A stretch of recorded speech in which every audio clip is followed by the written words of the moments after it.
नमस्कार, मी संभाजी थोरात. मोठं व्हायचं आहे मला या कार्यक्रमात आपलं स्वागत करतो. आजचा कार्यक्रम वेगळा आहे, एका वेगळ्या ठिकाणाहून करत आहोत आणि त्याला कारणही वेगळं आहे. सातारा जिल्ह्यातील कराड तालुक्यातील सद्गुरू गाडगे महाराज कॉलेजमधून आजचा हा कार्यक्रम होतो आहे. या कार्यक्रमाचं औचित्यही तसंच वेगळं आहे, कारण सातारा जिल्ह्याला बलिदानाची परंपरा आहे. बलिदानातून हा जिल्हा उभा राहिला आहे. याच मातीतून अनेक जण देशसेवेसाठी झिजलेले आहेत, देशसेवेसाठी संपलेले आहेत. अगदी छत्रपती शिवाजी महाराजांच्या काळापासून या भूमीला तशी परंपरा आहे. छत्रपती शिवाजी महाराजांचे सरसेनापती हंबीरराव मोहिते हे इथल्याच तळबीडचे होते. त्यांनी स्वराज्यासाठी बलिदान दिलं, स्वराज्यासाठी झिजले. हंबीरराव मोहितेंच्या बरोबर हजारो मावळे त्या काळातही या मातीच्या रक्षणासाठी झिजले, लढले. त्यानंतरच्या काळात स्वातंत्र्याच्या लढ्यातही सातारा जिल्ह्यातील खूप मोठ्या प्रमाणात लोकांनी योगदान दिलं. त्यामध्ये यशवंतराव चव्हाण होते, क्रांतिसिंह नाना पाटील होते, क्रांतीवीर नागनाथ अण्णा नायकवडी होते. यांच्यासारखीच काही मंडळी या लढ्यासाठी बलिदान दिलं, या लढ्यासाठी लढले आणि आपला देश स्वतंत्र करण्यासाठी झिजले आणि देश स्वतंत्र झाला. देश स्वतंत्र झाल्यानंतर ही परंपरा अशीच चालू राहिली, कारण सातारा जिल्ह्यातील अनेक गावांमधील तरुण हे लष्करी सेवेत दाखल झाले. त्यांनी देशाच्या रक्षणासाठी प्राणाची आहुती दिली. कारगिलचं युद्ध असो अथवा मुंबईवर झालेला हल्ला असो, यामध्ये सातारा जिल्ह्यात बलिदान होण्याची, हुतात्मा होण्याची परंपरा खूप मोठी आहे. खूप जण यासाठी कामी आले. सातारा जिल्ह्यातील अनेक गावं अशी आहेत की त्या गावांमधील प्रत्येक कुटुंबातील एकतरी व्यक्ती लष्करी सेवेत आहे आणि त्यांची पुढची पिढीही लष्करी सेवेत जात आहे. आजही सातारा जिल्ह्यातील ग्रामीण भागात अनेक तरुण, हजारो तरुण हे लष्करी सेवेत जाण्यासाठी व्यायाम करत आहेत, दररोज झगडत आहेत, परीक्षा देत आहेत आणि प्रशिक्षण घेत आहेत. आता सातारा जिल्हा या पुढची एक नवीन परंपरा सुरू करत आहे. ती म्हणजे लष्करी सेवेत महिलांना उच्च पदावर पोचवण्यासाठी सातारा जिल्ह्यात प्रयत्न होतो आहे. आणि हा प्रयत्न होतो आहे रयत शिक्षण संस्थेच्या सद्गुरू गाडगे महाराज कॉलेजमधून. इथं वुमेन्स मिलिटरी अकॅडमी सुरू होते आणि या वुमेन्स मिलिटरी अकॅडमीची घोषणा झाल्यापासून शेकडो तरुणी या वुमेन्स अकॅडमीमध्ये जाण्यासाठी इच्छुक आहेत. रयत शिक्षण संस्थेच्या आगळ्या परंपरेला साजेसं असं हे पाऊल आहे. हे आगळं पाऊल आहे, हे खडतर पाऊल आहे. खूप मोठ्या प्रमाणात यामुळं मुली लष्करात जाणार आहेत. यांनी ही सुरुवात आहे, ही रोपटं आता लावलेलं आहे आणि या रोपट्याला काही वर्षातच फुलं येतील. साधारण इथं जे प्रशिक्षण दिलं जाणार आहे त्या प्रशिक्षणाची पार्श्वभूमी आपल्याला सांगतो. सद्गुरू गाडगे महाराज कॉलेजमध्ये वुमेन्स मिलिटरी अकॅडमीच्या माध्यमातून मुलींना प्रशिक्षण दिलं जाणार आहे. दरवर्षी फक्त 25 मुलीच हे प्रशिक्षण घेऊ शकतील. त्यांची निवड प्रक्रिया ही अतिशय अवघड आहे.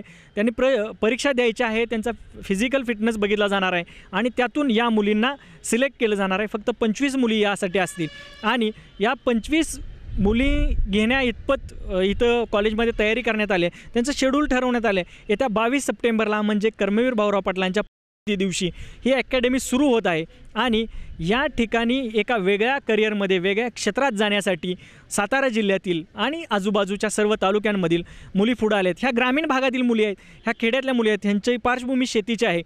कदाचित यांच्या घरात कधीच कोणतीही महिला नोकरी करत नसेल. लष्करात जाणं तर लांबचंच, लष्करातील जाणारी महिला यांच्यात नाही, तरीही या मुली पुढे आल्या आहेत. त्यांचं धाडस कौतुक केलं पाहिजे आणि साधारण सद्गुरू गाडगे महाराज कॉलेजचंही कौतुक केलं पाहिजे, कारण ह्यांनी हे आगळी संधी उपलब्ध करून दिल्या या मुलींसाठी. आपण त्या मुलींशी बातचीत करूया. माझ्यासोबत त्या मुली आहेत.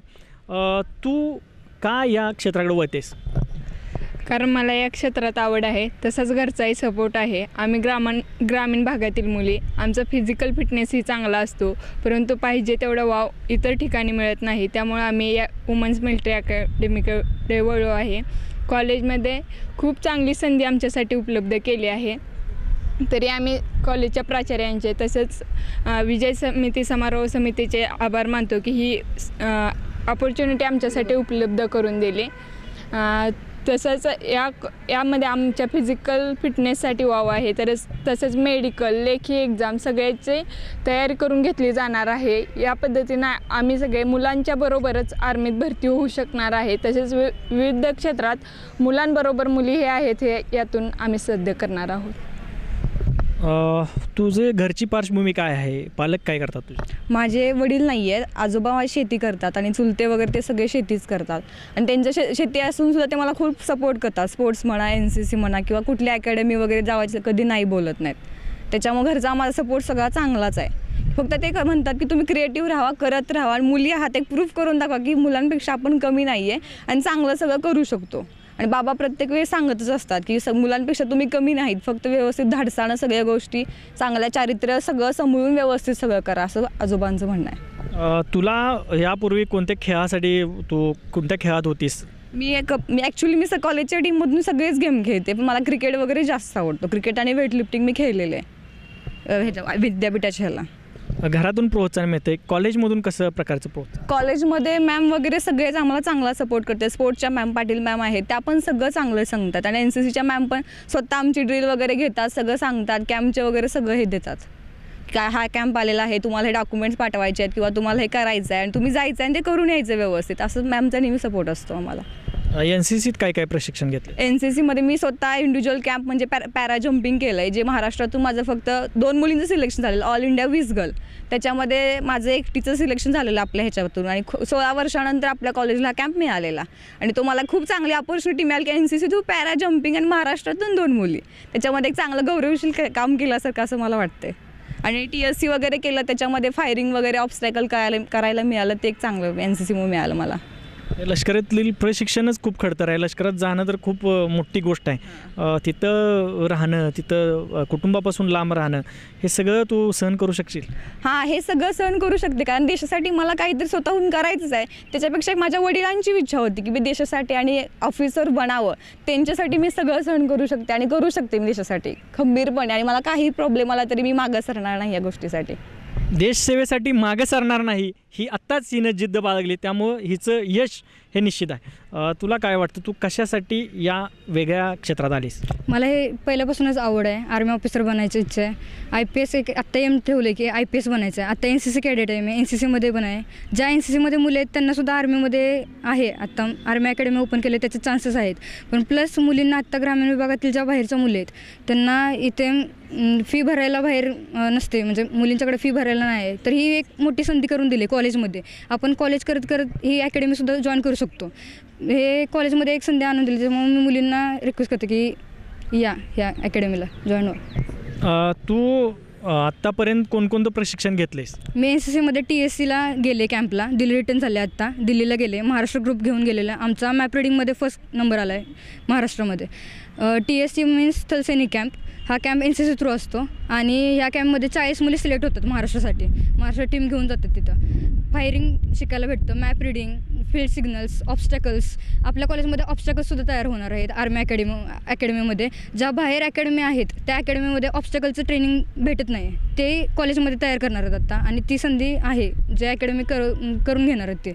आणि फायरिंग वगैरे NCCमधून आम्हाला आत्ता फायरिंग वगैरे शिकायला भेटतं आहे. ज्या आर्मी, मिलिटरी, एअरफोर्स आणि नेव्ही याच्यासाठी ट्रेनिंग आहे ते सगळं इथं म्हणजे प्राप्त होतं आहे, आम्हाला मिळते. तुला यापूर्वी तुझ्या कुटुंबातलं कोण लष्करात आहे का? हां, आहे. म्हणजे आत्तीचा मुलगा आहे, तो आत्ता आर्मीमध्ये सिलेक्ट झाला आहे आणि एक BSFला म्हणजे माझा मामा आहे, तो BSFमध्ये आत्ता. मुलींपैकी कोण आहे का? मुलींपैकी नाही, मी जाणार आहे, मला करून दाखवायचं ते. तू लष्करात जायची तयारी केलेली आहेस, त्या दोघांशी तू चर्चा केलीस का? तिथं काय वातावरण असते, येऊ का असं विचारलेस? हां, विचारलेलं. BSFवर मुलींसाठी म्हणजे आहे, संधी आहेत, भरपूर आहेत. मुली कुठेसुद्धा कमी नाही आहेत. आत्ता कुठल्या पण क्षेत्रात संधी आहेत या म्हणून सांगितले. आमच्या घरातून मी फर्स्ट मुलगी आहे की जी याच्यात जाणार आहे, त्याच्यामुळे सगळे सपोर्ट करतात घरातून. भरपूर घरातून चांगला सपोर्ट मिळतोय. आणि आता तू तुझ्या दृष्टीने काय तयारी केलेली आहेस? व्यायाम आणि अभ्यासाच्या दृष्टीने काय तयारी? रोज रनिंग वगैरे सुरू आहे. इथं आता लेखीचं पण आपल्याला ट्रेनिंग देणार आहेत, लेखी पण होणार आहे, फिजिकल पण होणार आहे. रनिंग वगैरे कंटिन्यू सुरू ठेवायचं आणि ऑब्स्टॅकलचं पण ट्रेनिंग देणार आहेत. त्याच्यामुळं जास्तीत जास्त आत्ता रनिंग, पुशअप्स, सिटअप्स ते सुरूच आहे ट्रेनिंग. तू काय काय तयारी केलेली आहेस या प्रशिक्षणासाठी जाण्यासाठी? या प्रशिक्षणाला येण्यासाठी आपली रोजची तयारी चालूच असते. म्हणजे आपले खेळ आहेत म्हणा, त्याच्यात मी सहभागी होते. आपल्या कॉलेजमध्ये NCC आहे, त्यात फिजिकल पूर्ण ट्रेनिंग करून घेतात. सकाळी आपण जर म्हटलं तर सकाळीसुद्धा आपण जाऊ शकतो रनिंगला, आपण स्वतःहून म्हटलं तरी ही फिजिकलची तयारी झाली. आणि बेसिक जर म्हटलं लेखीमध्ये तरी नोट्स काढणं चालूच आहे. जर तुम्हाला MPSC UPSCला जायचं आहे तर बेसिक तुम्ही नोट्स काढू शकता, त्या काढू शकतो आपण. आणि बाहेर अकॅडमी वगैरे आहे, पण आपल्या कॉलेजमध्ये जी अकॅडमी आहे ती कमी फीमध्ये जास्तीत जास्त आपल्याला जे मिळतं ते या अकॅडमीमध्ये मिळणार आहे. बाहेरची फी जर आपण बघायला गेलो तर 25,000 असते स्टार्टिंग, 50,000 60,000 नक्की असते, जास्त 1 लाखापर्यंत फी आहे. पण आपल्या कॉलेजमध्ये जे अकॅडमी आहे ती 2,000मध्ये स्टार्ट आहे किंवा 4,000 5,000 काही असेल ते असेल. पण शेतकऱ्याच्या खिशाला, शेतकऱ्यांच्या मुलींना परवडण्यासारखे ते नक्कीच आहे. कारण आपल्याला माहिती आहे शेतकरी हा असा आहे की ज्याच्या इन्कम आहे भरपूर त्याच्याकडे, पण त्याचे पैसे जातात कुठून हे त्याला कधीच कळत नाही. आपल्या खिशाला भरपूर, शेतकऱ्याच्या खिशाला भरपूर ठिगळा असतात, कधी पैसा येतो कधी जातो हे माहिती नाही. त्यामुळे ही जी आपल्याला उपलब्ध करून दिली आहे संधी ती नक्कीच कधीही चांगली आहे. तू कोणत्या खेळात खेळ करतेस आता, कोणता खेळ खेळतेस? मी आत्ता रेसलिंग आणि लिफ्टिंग करते, वेट लिफ्टिंग, पॉवर लिफ्टिंग. तुला लष्करात सेवेत गेल्यानंतर कोणकोणत्या अडचणी येतील एक मुलगी म्हणून, हे तुला माहिती आहे का? हां, नक्कीच माहिती आहे. भरपूर अडचणी येतील, गावातील लोक असतील म्हणा किंवा आपले नातेवाईकच असतील. पहिली गोष्ट ही असते की आपले नातेवाईकच किंवा आपले गावातले लोकच आपला पाय खेचत असतात. समोरून सगळेच चांगले असतात, पण पाठीमागून कोण कसं असते ते सांगता येत नाही. त्यामुळं मेन पॉईंट बाहेरचे लोक आहेत, पण बाहेरच्या लोकांचा एवढा आपण विचार नक्कीच कधी करायचा नाही. आपल्या घरातले आपल्याला वर पाठवतात, त्यांना काही प्रॉब्लेम नाही आहे म्हटल्यावर आपल्यालाही काही प्रॉब्लेम नसायला पाहिजे वरती जायला. त्या अडचणींवर मात करण्यासाठी तुला घरातले कशा प्रकारे सपोर्ट करतायत?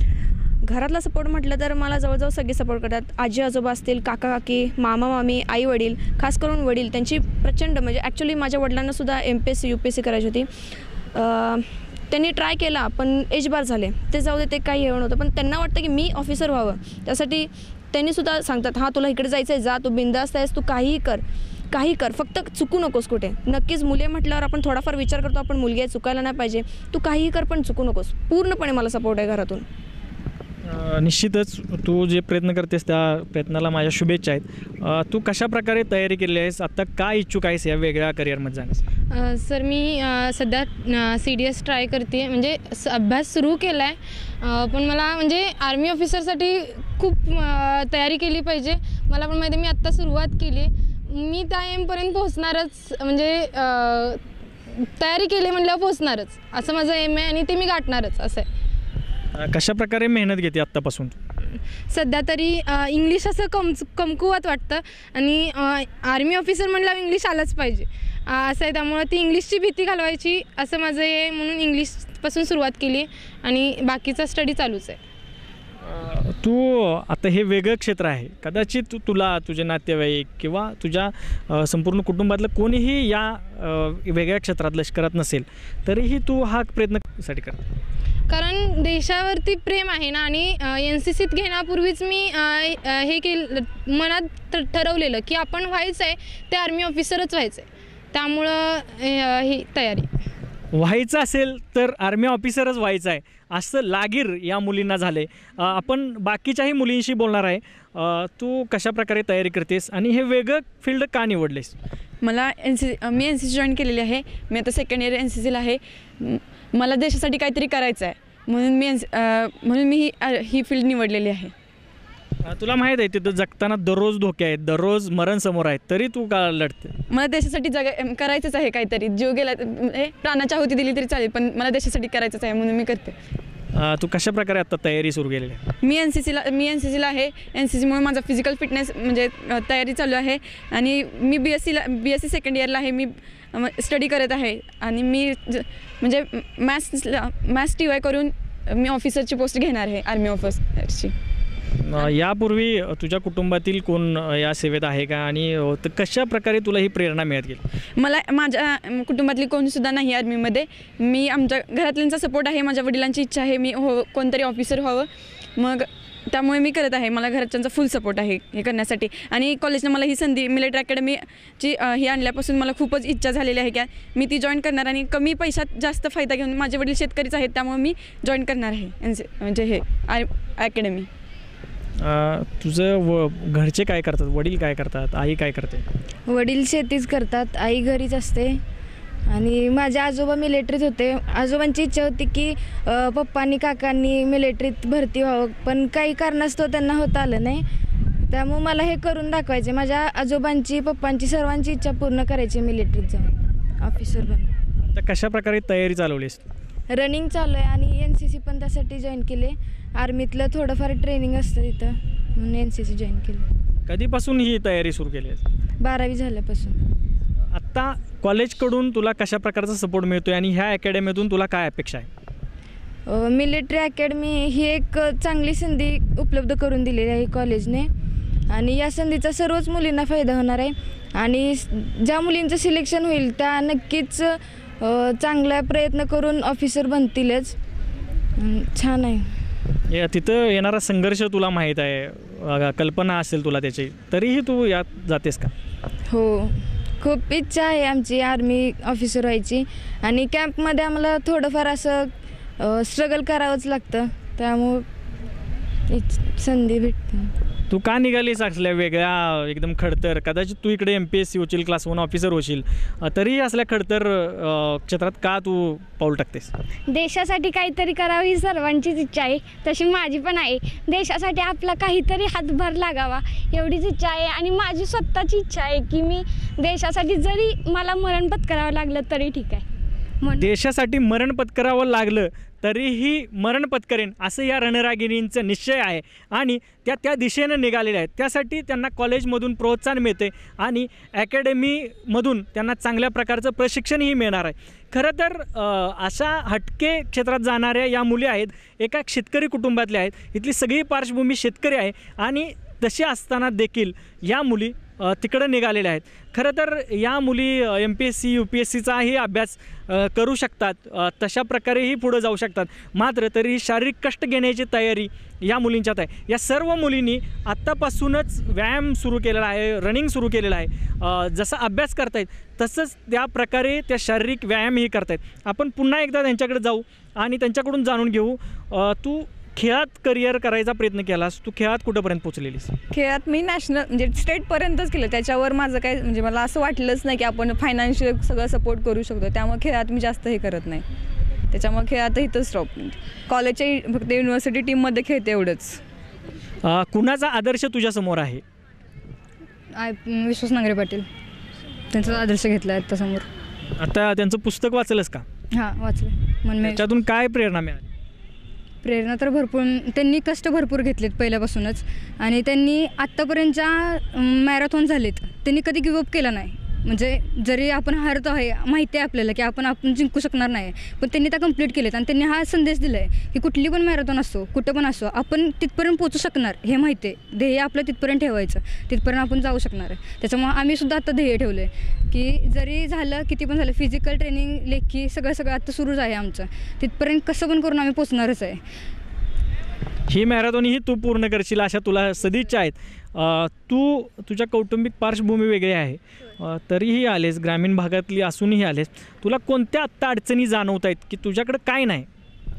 नक्कीच ऑफिसर बनायचं म्हटल्यावरती इंग्लिश स्पीकिंग हे नक्कीच लागतं. आपण जर आता आर्मी ऑफिसर बघितले तर त्यांची इंग्लिश 1 नंबर असते. तीच इंग्लिश स्पीकिंगचीच आपल्यात कमी आहे. फक्त ती जर पूर्ण केली तर आपल्या ग्रामीण भागातल्या मुलींकडं पूर्ण टॅलेंट आहे. फिजिकल त्या करू शकतात, लेखीसुद्धा करू शकतात. फक्त इंग्लिश स्पीकिंग हाच मोठा इथे प्रॉब्लेम आहे. हा जर बाजूला केला तर काही ह्याच्यात शंका नाही की मुली 100% आपले ऑफिसर होतीलच. इथल्या मुली 100% ऑफिसर होतील असा हिला विश्वास वाटतोय. मी पुन्हा एकदा तुझ्याकडे येतो. तुला कुटुंबातून कसा सपोर्ट मिळतो? या मला कुटुंबातून खूप सपोर्ट मिळतो आहे. मुळात म्हणजे माझा दादा आर्मीत आहे. दादाचं म्हणणं असं आहे की प्रवास हा खूप खडतर आहे, तरी तू या क्षेत्राकडे येऊ नये. परंतु माझ्या पप्पांचं असं म्हणणं आहे की तो म्हणतो तो मुलगा करू शकतो, तू मुलगी करणारच, हा विश्वास आहे त्यांचा. तो मुलगा आहे तसा तूही माझी एक मुलगी नसून एक मुलगाच आहे, त्यामुळे तू या क्षेत्रात जाणार आणि करणारच, हा त्यांचा खूप विश्वास आहे. त्यांचा हा विश्वास हीच मोठी ताकद आहे माझ्यासाठी. त्यामुळे मी ह्यासाठी प्रयत्न करणार आणि त्यांचं हे स्वप्न पूर्ण करणारच. तिथं जे दादा तिथं आहे, तुझा भाऊ तिथं आहे, भाऊ कोणते अनुभव सांगतो की ते तुला शक्य होणार नाही असे काही अनुभव सांगतो का? मुळात म्हणजे मुली जरा भावनिक असतात असं लोकांचं म्हणणं असतं. घरापासून एवढ्या लांब राहणं, सुट्टीचा जरा प्रॉब्लेम असतो, 6-6 महिन्यातून घरी येणं, आईवडिलांना न पाहणं, घरी काही प्रॉब्लेम आला तर आपण तिथं नसणं, हा बराच प्रॉब्लेम असतो. आपल्या जवळच्या माणसांपासून लांब राहणं हे जमणार आहे का असं त्याचं म्हणणं आहे. त्यामुळे आणि ट्रेनिंगमध्ये खूप खडतर फिजिकल असतं, ते कव्हरअप करणं यासाठी हेच अनुभव तो सांगत असतो. त्याचा सध्याचा दिनक्रम तुझा कसा आहे, कशा प्रकारे तू व्यायाम करते? सकाळी फिजिकलसाठी रनिंग, नंतर बेसिक आपलं गोळाफेक, लांब उडी, वॉकिंग, अशा बेसिक सध्या फिजिकलचे चालू आहे. तसंच NCCत आम्ही असल्यामुळं NCC हे आर्मीचं एक बेसिक आहे. NCCमध्ये आमची ड्रिल घेतली जाते, तसंच स्टंपिंग मार्च, बरंच जे आर्मीत फिजिकल असतं त्यातलं बेसिक खूप घेतलं जातं, त्यामुळं आमचं फिजिकल हे खूप चांगलं होत जातं इथं. आत्ता काही पथ्य किंवा खाण्यासाठी तू तब्येत सुधारण्यासाठी काही हे करतेस? आत्ता सध्या तर मी बाहेर राहते. माझं गाव इथून 84 किलोमीटर आहे. मी इथं शिक्षणासाठी हॉस्टेलमध्ये राहते, त्यामुळं हॉस्टेलमधील जेवण तसंच बाहेरून काही फळं वगैरे, हेच हॉस्टेलचं जेवण हे खूप छान आहे आमच्या, त्यामुळं सध्या जेवणामध्ये हेच आहे. निश्चितच तुझा दिनक्रम कसा आहे, तू कशा प्रकारे दिवसभरातलं तिकडं लष्करात भरती होण्यासाठी दिवसभराचं शेड्यूल कसं आहे तुझं? लष्करात भरती होण्यासाठी दिवसभराचं शेड्यूल म्हणायला गेलं तर सकाळी 5ला उठून रनिंग, त्याच्यानंतर घरी येऊन लिंबू पाणी पिणं, त्याच्यामुळे कसं फॅट्स वाढत नाहीत बॉडीमध्ये, आणि स्वीट पोटॅटो तब्येत चांगली राहण्यासाठी खाणं, हे असं चालू आहे. आणि इथं ग्राउंडला राऊंड मारणे, स्टंपिंग मार्च, रनिंग वगैरे ते आमचं NCCमध्ये चालूच असतं. त्याच्याबरोबर मी रेसलिंगचं पण प्रॅक्टिस करते, तिकडं पण माझा भरपूर वर्कआउट होतो, आणि वेट लिफ्टिंगला पण वर्कआउट चांगला होतो माझा. तुझं खाण्याचं शेड्यूल कसं आहे? खाण्याचं शेड्यूल म्हणजे सकाळी घरातून निघताना 2 चपात्या, डब्याला 4 चपात्या आणते, आणि नंतर घरी गेल्यानंतर दूध, आणि रात्रीचं जेवण भाकरी रेग्युलरचं आपलं. तू अभ्यास किती वेळ करतेस? ह्या सगळ्या व्यापातून तुझा स्वतःचा अभ्यास, कॉलेजचा अभ्यास आणि या सगळ्या प्रशिक्षणाचा अभ्यास कशा प्रकारे? सकाळी रनिंग करून आल्यानंतर 2 तास बसते अभ्यासाला. मेन जेव्हा आपलं फिजिकल फिटनेस चांगला असतो, जेव्हा फिजिकली आपण करून येतो तेव्हा आपला अभ्यास पण चांगला होतो. आल्यानंतर 2 तास बसते, नंतर कॉलेज 11 ते 5, 11 ते 5 आल्यानंतर मग 7ला तर आमचं जेवण असतं मेसला, मी हॉस्टेलला राहते. जेवण झाल्यानंतर 8 ते 11 म्हणजे 9 ते 11 हे टायमिंग मेन आहे. 9 ते 11पर्यंत अभ्यास स्टडी करते. सकाळी परत आहे ते रनिंग 5 वाजता. तू कशा प्रकारे अभ्यास कशा प्रकारे करतेस आत्ता? अभ्यास जर म्हणायला गेलं तर सकाळी 5 वाजता उठून जे हिने सांगितलं असं रनिंग वगैरे, आणि नंतर 7:45 ते 2पर्यंत कॉलेजच असते. त्याच्यानंतर 2 नंतर मग स्टडी रूमला बसायचं, नंतर 5 वाजता घरी गेल्यावरती नंतर काय असतील ते किरकोळ गोष्टी, आणि 7 ते 9, 9:30, 10पर्यंत मग नंतर परत एकदा अभ्यास करायचा. तेच बेसिक नोट्स वगैरे कॉलेजच्या वगैरे काय असतील ते. या सर्व मुलींनी आत्तापासूनच या सर्व प्रशिक्षणाची तयारी केलेली आहे. आत्तापासूनच अगदी 20-22 वर्षाच्या या मुली आहेत. या रणरागिणी लष्करात जाण्यासाठी खूप मोठी तयारी अगोदरपासून करतायत. त्यांची खूप मोठी इच्छा आहे, आणि त्यांच्या इच्छेला 100% यश मिळेल असं आत्ताचं चित्र आहे, आत्ताची आशा आहे. या कॉलेजच्या प्रशिक्षणाच्या माध्यमातून त्या तिथंपर्यंत पोचतील, त्यांना चांगलं गायडन्स मिळेल. विजय दिवस समारोह समितीच्या माध्यमातून त्यांना खूप मोठं बळ मिळणार आहे. त्या वेगवेगळ्या अधिकारी, वेगवेगळे मार्गदर्शक त्यांच्यासाठी येणार आहेत. आपण घेऊया छोटासा ब्रेक, आणि ब्रेकनंतर या कॉलेजचे प्राचार्य आणि यांना प्रशिक्षण देणाऱ्या सर्व यंत्रणेचं भेटणार आहोत. तोपर्यंत घेऊया एक छोटासा ब्रेक.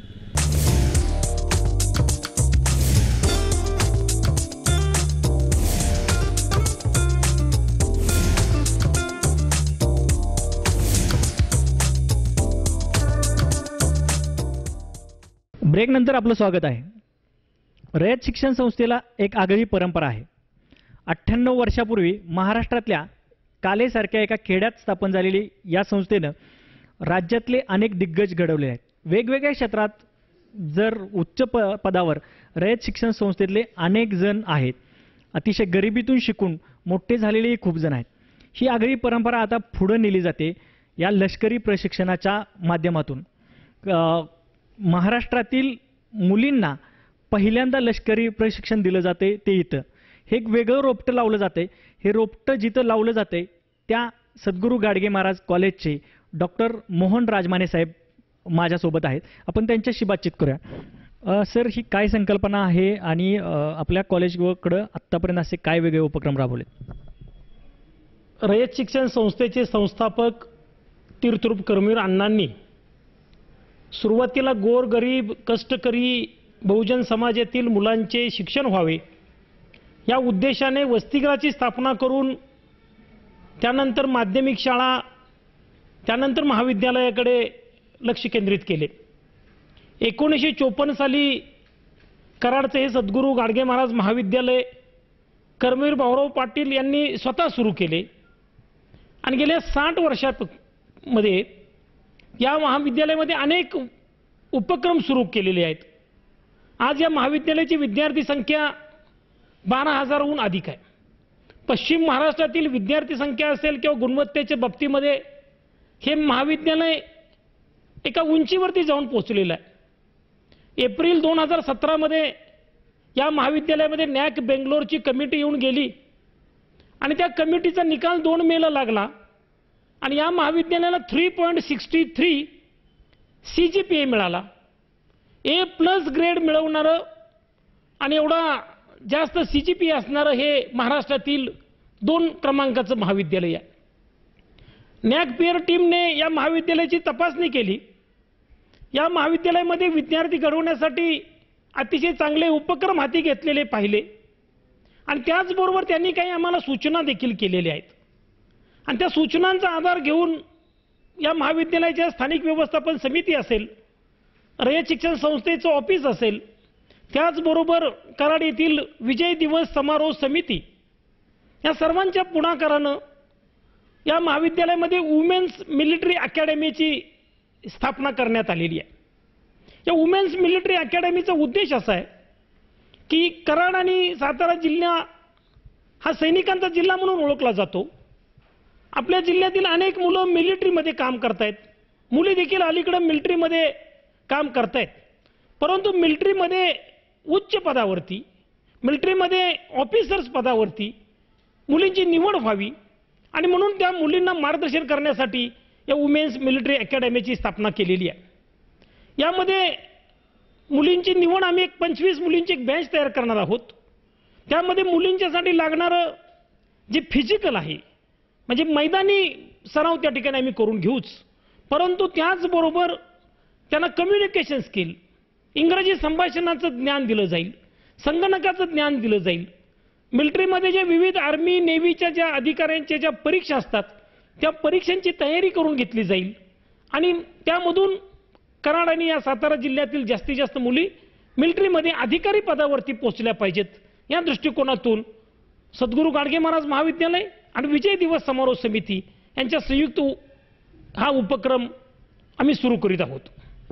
सर, या ठिकाणी कोणत्या कोणत्या मूलभूत सुविधा आहेत? हे प्रशिक्षण द्यायचं आहे म्हटल्यानंतर ह्याच्यासाठी इन्फ्रास्ट्रक्चर खूप मोठं लागणार आहे. सकाळपासून रात्रीपर्यंत मुली कॉलेजमध्ये असतील, तर त्यासाठी कोणकोणत्या सुविधा आपल्याकडे आहेत? या उपक्रमासाठी सर्वात महत्त्वाची जी सुविधा आहे ती मुलींच्या राहण्याची व्यवस्था करावी लागेल. या 25 निवडलेल्या मुलींची राहण्याची सोय आम्ही वसतिगृहामध्ये करीत आहोत आणि सकाळी पहाटे 5 वाजल्यापासून या मुलींचं प्रात्यक्षिक घेतलं जाईल. त्यासाठी आमच्याकडे भव्य असं अभिजित पतंगराव कदम क्रीडा संकुल आहे, 400 मीटर ट्रॅक आहे, मुलींची NCC एकमेव सातारा जिल्ह्यातील आमच्याकडे शिकवली जाते आणि त्यासाठी लागणाऱ्या ज्या काही सर्व सुविधा या महाविद्यालयामध्ये उपलब्ध आहेत आणि आणखी काही जरी सुविधा द्याव्या लागल्या त्यासाठी महाविद्यालय तयार आहे. काही तज्ज्ञ लोक लागतील, लष्करातील तज्ज्ञ लोक लागतील, आपले NCC चे शिक्षक आहेत, अशा प्रकारचे तज्ज्ञ शिक्षक कुठून उपलब्ध करणार? यासाठीच आम्ही विजय दिवस समारोह समिती त्रिशक्ती फाउंडेशन कराडमध्ये जे आहे कर्नल संभाजी पाटील यांच्याशी महाविद्यालयानं टायअप केलेला आहे. ज्या भौतिक सुविधा लागतात त्या महाविद्यालय पुरवेल, वसतिगृह, ग्राउंड, क्रीडा संकुल. परंतु जे टीचिंग लागणार आहे, टीचिंगसाठी किंवा मिलिटरीतले वेगवेगळे अधिकारी या ठिकाणी उपलब्ध होणं, यासाठी विजय दिवस समारोह समितीचे कर्नल संभाजी पाटील यांनी आम्हाला शब्द दिला आहे की जी फॅकल्टी लागणार आहे मिलिटरीतले वेगवेगळे अधिकारी ते पुरवणार आहेत आणि त्यांना मग मानधन द्यावं लागलं तर त्याची जबाबदारी महाविद्यालय घेणार आहे. साधारण याची फी किती असेल किंवा किती खर्च येईल? अतिशय नाममात्र फीमध्ये आम्ही हा उपक्रम चालवणार आहोत. रयत शिक्षण संस्था कधीच पैशाचा विचार करत नाही. फक्त आमची यातनं भावना अशी आहे की या प्रशिक्षण केंद्रातून जास्तीत जास्त मुली ह्या ऑफिसर्स पदावरती गेल्या पाहिजेत म्हणून अतिशय नाममात्र फी की जी सर्वसामान्य गरीबातल्या गरीब पालकांना परवडेल अशी फी घेऊन आम्ही हा कोर्स चालवित आहोत. सर, मी तुमचं अभिनंदन करतो. खूप धाडसी पाऊल आहे, कारण लष्करात मुलं अधिकारी जाणं, जवान म्हणून जाणं ही बाब आपल्याकडं आत्ता रुळलेली आहे. मात्र मुली पहिल्यांदा जात आहेत. हे धाडसी पाऊल टाकायचं कसं सुचलं तुम्ही? हे धाडस कसं केलं? आता मी पाहतोय बऱ्याच वेळेला मुलींना जर आपण संधी दिलीत उपलब्ध करू, स्पर्धा परीक्षेमध्ये आम्ही पाहतोय की मुलींना जर संधी दिली तर मुली निश्चितपणे त्या पदावरती चांगलं काम करतायत. दुसरं, मी महाविद्यालयामध्ये पाहत असतो की 12वीची आमच्या महाविद्यालयाची गुणवत्ता यादी आहे. त्या गुणवत्ता यादीमध्ये 80% मुली गुणानुक्रमे पहिल्या आहेत. विद्यापीठाच्या गुणवत्ता यादीमध्ये मुली पहिल्या क्रमांकानं पास होत आहेत. दुसरी महत्त्वाची गोष्ट की सातारा जिल्ह्यातील एकमेव मुलींचं NCCचं केंद्र आमच्या इथं आहे. अन्य महाविद्यालयामध्ये ही सुविधा नाही. त्या मुली C सर्टिफिकेट इथून पास होत आहेत. म्हणजे मिलिटरी ऑफिसर्स होण्यासाठी मिनिमम जी पात्रता लागते ते C सर्टिफिकेट पास असलेल्या मुली आमच्या महाविद्यालयामध्ये हजर आहेत. फक्त त्यांना कम्युनिकेशन स्किल किंवा परीक्षेची तयारी कशी करायची ही माहीत नव्हती आत्तापर्यंत. आणि म्हणून आमच्याकडे 50% मुली आता तयारच आहेत. फक्त आम्ही त्यांची उंची, त्यांची प्रकृती, त्यांची कष्ट करण्याची तयारी हे बघून या पुढच्या कालावधीमध्ये आम्ही हे निवड करणार आहोत. धाडसी आणि अतिशय धडपडी प्राचार्य म्हणून मोहन राजमाने सरांची महाराष्ट्रभर ओळख आहे. त्यांनी आत्तापर्यंत जे पाऊल उचललंय त्यात यश आलंय. लष्करात निश्चित याच पावलामुळं, राजमाने सरांच्या या निर्णयामुळं निश्चितच सातारा जिल्ह्यातील कराड तालुक्यातील मुली उच्च पदावर पोचतील हे निश्चित आहे. माझ्यासोबत एक यशस्वी अधिकारी आहेत, DYSP राजलक्ष्मी शिवणकर. अशाच खडतर परिस्थितीतून त्यांनी DYSP पदापर्यंत झेप घेतलेली आहे आणि त्या वेगवेगळ्या क्षेत्रातील अशा नवीन मुली येतात, त्यांना मार्गदर्शनही करतात. त्यांच्याकडून प्रेरणा घेऊन अनेक जणी तशा अभ्यासही करायला लागलेत. आपण त्यांच्याशी बातचीत करूया. मॅडम, हा जो उपक्रम राबवलेला आहे सद्गुरू गाडगे महाराज कॉलेजनं, त्याबाबत तुम्हाला काय वाटतं? तसं पाहायला गेलं तर महिला अशा थोड्याशा महिलांच्यासाठी सर्वच क्षेत्र आता उपलब्ध आहेत, पण तरीसुद्धा ग्रामीण भागातून अजूनही महिलांचं पुढं येण्याचं प्रमाण कमी आहे. कराडसारख्या SGM कॉलेजनी ज्यावेळेस असा उपक्रम राबवलेला आहे तर नक्कीच ग्रामीण भागातील मुलींच्यासाठी ही खूप मोठी सुवर्ण संधी आहे. त्याच्यामध्ये मुलींनी जास्तीत जास्त भाग घ्यावा आणि याच्यासाठी आपल्याला एक खूप वेगळं क्षेत्र मिळतं आहे. संरक्षण क्षेत्र, युनिफॉर्म सर्व्हिसेसचं सगळ्यांनाच अट्रॅक्शन असतं आणि अशा परिस्थितीमध्ये आपल्याला हे क्षेत्र याची तयारी करण्याचं एक आपल्याला इथं संधी उपलब्ध होते. तर त्या प्रत्येकाने त्याचा फायदा घ्यावा असं मी आपल्या सगळ्या मैत्रिणींना सांगू इच्छिते. कशाप्रकारे अभ्यास केला पाहिजे, कशाप्रकारे घरातून बाहेर पडलं पाहिजे? आता ज्या मुली त्या 20-22 वर्षाच्या मुली आहेत त्यांनी कशाप्रकारे मेहनत केली पाहिजे सांगाल? याच्यामध्ये सगळ्यात महत्त्वाचं आहे की आपल्या मनाची तयारी असणं गरजेचं आहे. अभ्यासक्रम काय आहे याच्यापेक्षा आपण तिथंपर्यंत जाणार आहोत हा एक आपल्याकडं आत्मविश्वास असणं गरजेचं आहे. आपल्याकडं आत्मविश्वास असेल तर नक्कीच आपण यश संपादन करतो. त्याच्यामुळं आपण ज्या परीक्षेला बसणार आहोत, आपण ज्या गोष्टीकडे वाटचाल करतो तर त्याची माहिती घ्यावी आणि मग त्याच्यामध्ये मात्र आपल्याला यश मिळणारच आहे हा आपला एक आत्मविश्वास ठेवून त्याच्याकडे त्यांनी वाटचाल करावी. आपल्यासोबत सर्वजण असतात, आपले घरचे असतात, आपले सोबतचे सर्व आपल्याला मार्गदर्शन करत असतात आणि मिळालेल्या संधीचं जर सोनं केलं तर आपल्याला नक्कीच याच्यामध्ये फायदा होईल. काय संदेश द्याल या तरुणींसाठी तुम्ही? एक असं म्हणलं जातं की 7च्या आत मुलींनी घरात आलं पाहिजे, पण मी स्वतःचा असा अनुभव सांगते की ज्यावेळेस मी DYSP म्हणून सिलेक्ट झाले तर एक खूप वेगळं विश्व जे आहे तर ते आपल्याला जगायला मिळतं आणि खूप साऱ्या महिलांना आपण मदत करू शकतो. काही वेळेस मुली किंवा महिला ज्यावेळेस पोलीस स्टेशनला येतात तर त्यावेळेस त्या ओपन होत नाहीत पुरुष कर्मचाऱ्यांच्या समोर, अधिकाऱ्यांच्या समोर. तर त्या अनुषंगानेच प्रत्येक क्षेत्रामध्ये असतं, ह्या महिलांच्या जवळ जास्त ओपन होत आहेत. तर त्याच्यामुळं तुम्ही याच्यामध्ये ज्यावेळेस याल तर आपल्यासाठी खूप मोठी संधी आहे. महिलांच्या बाबत आपल्याला काम करायचं असेल तर आणि प्लस आपल्याला देशसेवेची संधी मिळते. तर ह्या सगळ्यांचा गोष्टींचा विचार केला तर जास्तीत जास्त महिलांनी याच्यामध्ये सहभागी व्हावं, अभ्यास करावा. एवढी छान संधी आपल्यासाठी आपल्या गावामध्ये उपलब्ध होते तर नक्कीच मुलींनी त्याचा फायदा करून घ्यावा एवढं मी सांगू इच्छिते. आपल्या गावात, ग्रामीण भागात ही संधी उपलब्ध होते आणि या संधीचा फायदा घ्यावा आणि मुलींनी पुढे यावं.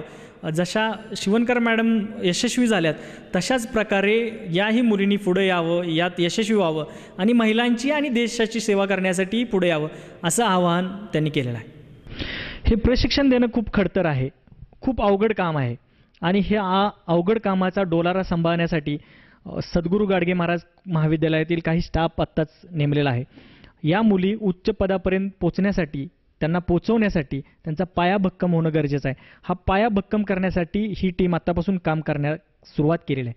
माझ्यासोबत कॅप्टन सुनीता शिंदे आहे, आपण त्यांच्याशी बातचीत करूया. नमस्कार मॅडम, आपण आता NCCचं इथल्या या कॉलेजचं काम बघताय. अनेक विद्यार्थिनी तुमच्या हाताखालून गेलेल्या आहेत, त्यात तयार झालेल्या आहेत, उभ्या राहिलेल्या आहेत. काय नेमकं NCCत प्रशिक्षण देतात? NCCमध्ये मुली आमच्या ग्रामीण भागातून भरपूर मुली NCCसाठी येतात.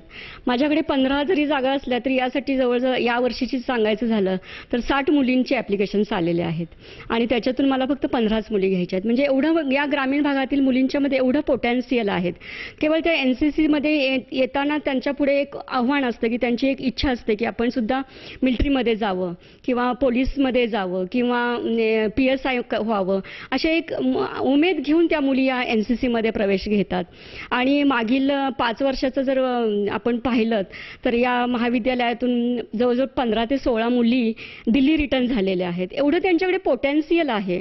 त्या फिजिकलमध्ये तर स्ट्रॉंग आहेतच. विशेषतः म्हणजे आपल्या ग्रामीण भागातील मुली फिजिकली अतिशय स्ट्रॉंग असतात. फक्त प्रॉब्लेम त्यांचा येतो म्हणजे त्या कम्युनिकेशनमध्ये कमी पडतात किंवा थोडं त्यांचे घरच्यांचे थोडे प्रॉब्लेम असतात, आर्थिक प्रॉब्लेम असतात की अजूनही ग्रामीण भागातल्या पालकांची अजून मनस्थिती अशी नाही आहे की आपल्या मुली ऑफिसर व्हाव्यात किंवा मिलिटरीमध्ये जाव्यात. परंतु तरीही या मुली वडिलांना किंवा आईवडिलांचं परमिशन घेऊनच येतात आणि आईवडिलांना ते मोटिवेट करून किंवा काही वेळेस मी सुद्धा त्यांच्या आईवडिलांना मोटिवेट करून या मुली आमच्याकडे NCCमध्ये येतात आणि खूप चांगल्या प्रकारे त्या NCCमध्ये भाग घेतात. ट्री प्लांटेशन असू देत, ब्लड डोनेशन असू देत, महाविद्यालयातील कुठलाही कार्यक्रम असू देत, या मुली अगदी 100% प्रेझेंट असून अगदी मनापासून काम करत असतात. आणि त्यांची जी इच्छा आहे की आपण सैन्य दलामध्ये जावं. आजपर्यंत आमच्या कॉलेजमधून बऱ्याचशा एक 5 ते 6 मुली PSI झालेल्या आहेत, पोलीसमध्ये गेलेल्या आहेत. पण अजून आम्हाला अशी एक खंत आहे की अजून आमच्या कॉलेजची एकही मुलगी ऑफिसर म्हणून झालेली नाही आहे सैन्य दलामध्ये. ही एक अपेक्षा घेऊन आणि विजय दिवस समिती समारोह चे अध्यक्ष जे आहेत संभाजीराव पाटील साहेब यांच्यामुळे ही या कॉलेजमध्ये ही जी मिलिटरी अकॅडमी सुरू होते याबद्दल NCCसाठी नक्कीच फायदा आहे.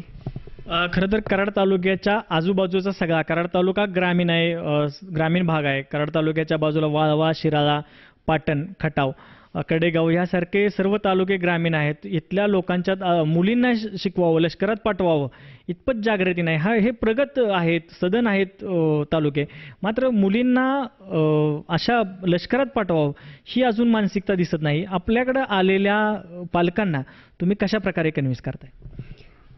ॲक्च्युली माझ्याकडे आलेले जे मुली जेव्हा प्रवेशासाठी येतात त्यावेळेस पहिल्यांदा आम्ही पालकांचं हमीपत्र भरून घेतो आणि मग एखादी मुलगी असते की तिची खूप इच्छा असते पण जर तिच्या पालकांची इच्छा नसेल तर आम्ही त्यांना पर्सनली बोलवून या मुलींच्याबद्दल त्यांना आमच्या NCC ऑफिसमध्ये आम्ही दिल्ली रिटर्न झालेल्या मुलींचे काही फोटो लावलेले आहेत, काही त्यांचे प्रशस्तीपत्रक आहेत, हे दाखवून त्या पालकांना आम्ही कन्व्हिन्स करतो. किंवा मग काही पालक तयारही होतात. काही पालक इतके तयारीचे असतात की ते माझी मुलगी ऑफिसर झालीच पाहिजे या दृष्टीनेच आपल्याकडे येतात. गेल्या काही वर्षापासून तुम्ही NCCचं प्रशिक्षण देताय, NCCसाठी खूप कष्ट घेतलेला आहे तुम्ही. आता NCC नंतर हा पुढचा टप्पा आहे. खूप मोठी जबाबदारी आहे तुमच्यावर आणि ह्या मुली उच्च पदापर्यंत पोहोचवत आहेत. तुम्ही जवान तयार करत नाहीत, तुम्ही शिपाई पदासाठी करत नाही, तर आता तुम्ही ह्या मुली उच्च पदापर्यंत पोहोचवण्यासाठी प्रयत्न करताय. खूप मोठी जबाबदारी आहे. याचं सगळ्याचं नियोजन तुम्ही गेल्या काही दिवसापासून करताय. खरं तर हे नियोजन करताना तुम्ही कोणत्या गोष्टीचा अभ्यास करताय? आता हे नियोजन करायचं असेल तर पहिल्यांदा मिलिटरी अकॅडमीचा आम्हाला सिलेबस काढणे, त्यानंतर हा प्रोग्राम राबवायचा कसा, त्याचं ट्रेनिंग ठेवायचं कसं. आता सगळ्यात पहिल्यांदा महत्त्वाची गोष्ट म्हणजे फिजिकल ट्रेनिंगसाठी आपल्याला ऑब्स्टिकल्स पाहिजेत, कारण ऑब्स्टिकल्स हे फार महत्त्वाचं ट्रेनिंग याच्यामध्ये आहे आणि यासाठी आम्हाला पहिल्यांदा ऑब्स्टिकल्स तयार करून घेतलं पाहिजे. त्यानंतर वेगवेगळ्या विषयाची तयारी करून घ्यावी लागणार आहे आणि सगळ्यात महत्त्वाचं म्हणजे आपल्या मुली कुठे कमी पडतात तर त्या इंटरव्ह्यूमध्ये कमी पडतात आणि मग या इंटरव्ह्यूची तयारी करून घेणं हे सर्वात मोठं काम आहे या अकॅडमीचं. याचं विभाग प्रमुख म्हणून काम करताना आत्तापर्यंत काय काय नियोजन केलेलं आहे? त्या काही दिवसात आता प्रशिक्षण सुरू होईल, मुलीही अप्रोच झाले, याचं नियोजन काय काय केलं आहे? आता सध्या आम्ही नावनोंदणी सुरू केलेली आहे आणि माझ्याकडे आत्तापर्यंत आमच्याच कॉलेजमधून 200 मुलींची नावं आलेली आहेत. आणि यासाठी आम्ही एक 20 ऑगस्ट 2017 रोजी एक वर्कशॉप घेणार आहोत, 1 दिवसाचं. सकाळी 10:30 ते संध्याकाळी 5पर्यंत हे वर्कशॉप आहे. यामध्ये वेगवेगळे ऑफिसर्स हे विजय दिवस समारोह समितीच्या वतीनं संभाजीराव पाटील असतील किंवा त्यांची आणखीन काही ऑफिसर्स मंडळी या ठिकाणी या कार्यक्रमामध्ये त्या मुलींना आणि पालकसुद्धा मी या कार्यशाळेसाठी बोलवलेले आहेत. त्यांना मोटिवेशन करण्याचं काम हे आम्ही 20 ऑगस्ट रोजी कार्यशाळेमध्ये करणार आहोत. फक्त 25 जागा आहेत या प्रशिक्षणार्थींसाठी, फक्त 25च मुली यासाठी घेतल्या जाणार. मात्र तब्बल 200 मुलींचे अर्ज आलेले आहेत, 200 मुली यासाठी इच्छुक आहेत. खरं तर हे वेगळं करिअर आहे आणि या वेगळ्या करिअरमध्ये जाण्यासाठीही मुली किती उत्सुक आहेत हे स्पष्ट होतं.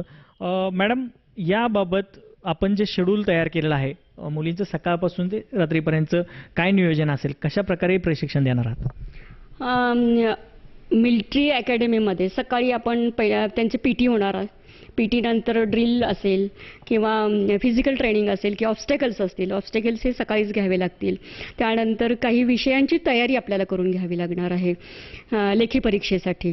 त्या विषयाचे वेगवेगळे लेक्चर्स आम्ही अरेंज करणार आहोत. आणि त्यानंतर 1 तास हा केवळ आम्ही मुलाखती तंत्रासाठी ठेवणार आहोत. आणि या गोष्टीचं नियोजन आपले कर्नल संभाजीराव पाटील हे करणार आहेत. त्यांची आम्हाला खूप मोठी साथ आहे आणि ते ह्या गोष्टीचं बरंचसं नियोजन त्यांच्याकडे आहे. NCCचं प्रशिक्षण दिलंय तुम्ही आत्तापर्यंत, NCCच्या बाबतीत खूप चांगलं काम आहे. तुम्हाला काय फरक वाटतो? इकडचं नियोजन करताय, आता तुम्ही मुलींना भेटताय, बोलताय, काही प्रमाणात प्रशिक्षणही दिलेलं आत्तापर्यंत. काय नेमकं वेगळं, काय फरक वाटतो याच्यात? तसं पाहायला गेलं तर NCC आणि सैन्य दलामध्ये ऑफिसर बनण्यासाठी याच्यामध्ये खूप फरक आहे. NCCमध्ये फक्त फिजिकली ट्रेनिंग किंवा जे विषय असतात, ऑब्स्टॅकल्स असतील किंवा जजिंग डिस्टन्स असेल, मॅप रिडिंग असेल, हे विषय NCCमध्ये होतात. फक्त याचा फायदा काय होईल की यांना NCCमध्ये जे 3 वर्षाचं ट्रेनिंग दिलं जातं आणि त्यामुळे ह्या मुली थोड्याशा फिजिकली स्ट्रॉंग होतात आणि त्यांना मग एक वर्षाचं ट्रेनिंग पूर्ण करण्यासाठी आणि राहिलेल्या फक्त क्वालिटीज त्यांना त्यांच्यामध्ये डेव्हलप करायचे आहेत, की जसं इंटरव्ह्यूचं टेक्निक असेल किंवा थोडा सिलेबसचा अभ्यास असेल, हे थोडंसं त्यांना त्याच्यामध्ये मार्गदर्शन जर मिळालं तर या मुली नक्कीच पुढे जातील. आता तुमच्याकडेच येऊ परत. तुम्ही ज्यावेळी ह्या NCCच्या ट्रेनर म्हणून आलात किंवा असं वेगळं एक करिअर करायला लागलात, त्यावेळी तुमच्या घरातल्यांची प्रतिक्रिया काय होती आणि तुम्हाला काय वाटत होतं? NCC प्रमुख आज मी आहे आणि यामध्ये मला घरातून पूर्णपणे सपोर्ट आहे.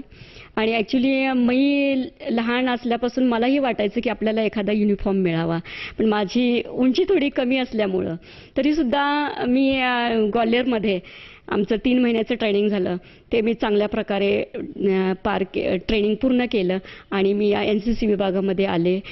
लेफ्टनंट म्हणून मी सुरुवातीला जॉईन झाले.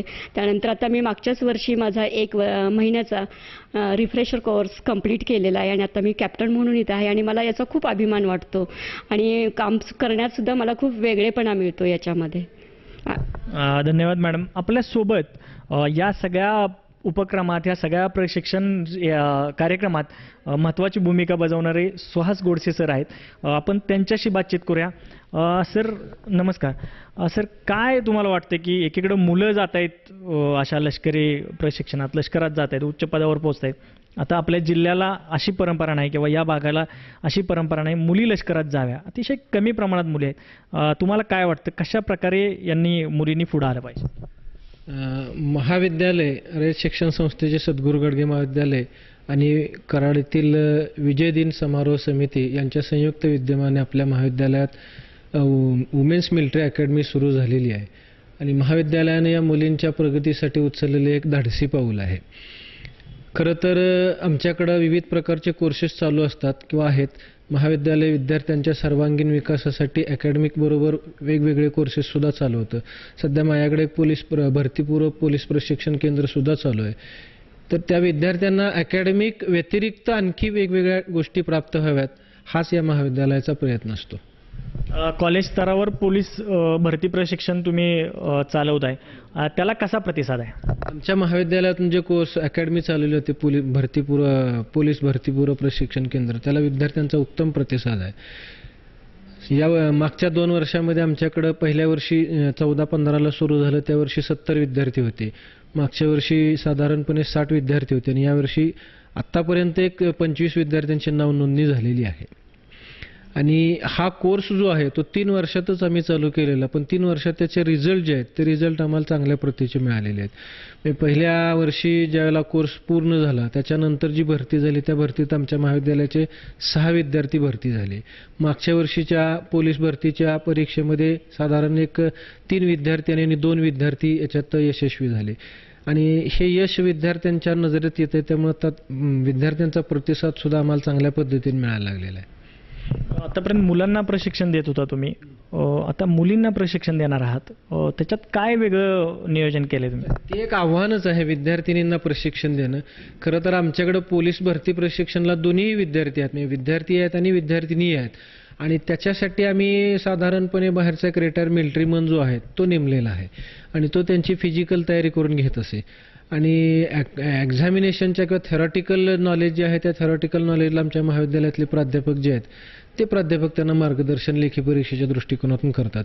पण आता त्याच्यापेक्षाही हे वेगळं ट्रेनिंग आहे. हे विद्यार्थिनींना आपण आता ऑफिसर बनवण्याच्या दृष्टिकोनातून मार्गदर्शन करणार आहे, त्यामुळे ते थोडंसं आव्हानात्मक आहे, यात काही शंकाच नाही. फिजिकलच्या बाबतीत सगळी त्यांची तयारी करून घेतली जाईल, यात काही शंका नाही. महाविद्यालयाकडून ज्या काही नेसेसिटीज आहेत किंवा आवश्यक गोष्टी आहेत त्या सगळ्या आम्हाला मिळतात. पण टीचिंगच्या बाबतीत थोडंसं आम्हाला विजय दिन समारोह समिती जी आहे त्यांच्यामार्फत हे लष्करातले जे निवृत्त अधिकारी आहेत किंवा त्यांच्याकडून आम्हाला मार्गदर्शन मिळणार आहे. आणि ती जबाबदारी सगळी आमच्या या अकॅडमीत ज्यांच्या मार्गदर्शनातून हे सुरू झालेले ते आमचे रयत शिक्षण संस्थेचे माननीय चेअरमन अनिल पाटील सर आणि विजय दिन समारोह समितीचे कर्नल संभाजीराव पाटील यांच्याकडून आम्हाला ती मदत मिळणार आहे. कशा प्रकारे तुम्ही याच्या पुढं मुलींना प्रशिक्षण देण्यासाठी कशा प्रकारे नियोजन केलेलं आहे? दिवसभराचं शेड्यूल मुलींचं काय असेल? दिवसभराचं शेड्यूल म्हणाल तर तुमचा यांचा दिवस जो आहे तो सकाळी पहाटे 5 पासूनच सुरू होणार. 5 नंतर त्यांचं पहिलं टी किंवा ड्रिल वगैरे सगळं होणार. त्याच्यानंतर त्यांचे ऑब्स्टेकल्स जे असतील ते ऑब्स्टेकल्स पुरी करून घेतली जातील. त्यानंतर थोडा ब्रेकफास्टचा वेळ असेल. ब्रेकफास्ट नंतर मग त्यांचं शारीरिक तयारी जी आहे ती करून घेतली जाईल. ते एक साधारणपणे 6 ते 8 पर्यंत तो कालावधी जाईल. 8 ते 9 एक थोडी विश्रांती दिली जाणार आणि 9 नंतर पुन्हा त्यांची लेक्चर्स जी आहेत थेरॉटिकल परीक्षेच्या दृष्टिकोनातून जी आवश्यक तयारी आहे ती तयारी करून घेतली जाईल. विविध विषयांची लेक्चर्स जी आहेत ती लेक्चर्स घेतली जातील. ती साधारणपणे 9 ते 1 पर्यंत चालतील. 1 ते 2 त्यांना परत विश्रांती दिली जाईल, लंच ब्रेक वगैरे काय असेल ते. आणि 2 नंतर पुन्हा त्यांच्यानी फिजिकल ट्रेनिंगच्या बाबतीची जी आवश्यक तयारी आहे ती सगळी तयारी करून घेतली जाईल. सातारा जिल्ह्यातील कराड तालुक्यात हे नवीन रोप लावलं जाते. अनेक मुली या लष्करी प्रशिक्षणात सहभागी होण्यासाठी इच्छुक आहेत. खरं तर या भागात अशी परंपरा नाही लष्करात मुली जाव्यात. आपण मगाशी ऐकल्याप्रमाणे लष्करात मुले खूप मोठ्या प्रमाणात आहेत, उच्च पदावर आहेत, अगदी जवान म्हणून पण आहेत, मात्र मुली नाहीत. ह्या मुलींना तयार करण्याचं काम आणि त्यांना उच्च पदापर्यंत पोहोचवण्याचं एक मोठं शिवधनुष्य सद्गुरू गाडगे महाराज कॉलेजनं उचललेलं आहे. आणि आपण आत्ताच निश्चितच या सगळ्यांशी बोलल्यानंतर असं लक्षात येतं की ही सर्व मंडळी किमान दरवर्षी 1-2 अधिकारी तरी या देशाला उच्च पदापर्यंत देतील आणि लष्करी सेवेत म्हणजे देश सेवेसाठी आपल्या इकडच्या ह्या रणरागिणी तिथं पोचतील, याच्यात काही शंका नाही. एक आगळं करिअर या सगळ्या मुलींनी निवडलेलं आहे आणि त्यांना सद्गुरू गाडगे महाराज कॉलेजची आणि सर्व प्रशिक्षण देणाऱ्यांची, त्याचबरोबर विजय दिवस समारोह समिती कर्नल संभाजी पाटील यांची सर्वांची साथ मिळणार आहे. आणि एक आगळं पाऊल या कराड तालुक्यातून उचललं जाते. निश्चितच या पुढच्या काळात देश सेवेसाठी सातारा जिल्ह्यातील आणि या सर्व परिसरातील तरुणी दिसतील हे आता स्पष्ट आहे. या सर्व सद्गुरू गाडगे महाराज कॉलेजच्या या सर्व कार्यक्रमाला साम टीव्हीच्या वतीने शुभेच्छा. कॅमेरामन सचिन सावंतसह संभाजी थोरात, साम टीव्ही, कराड.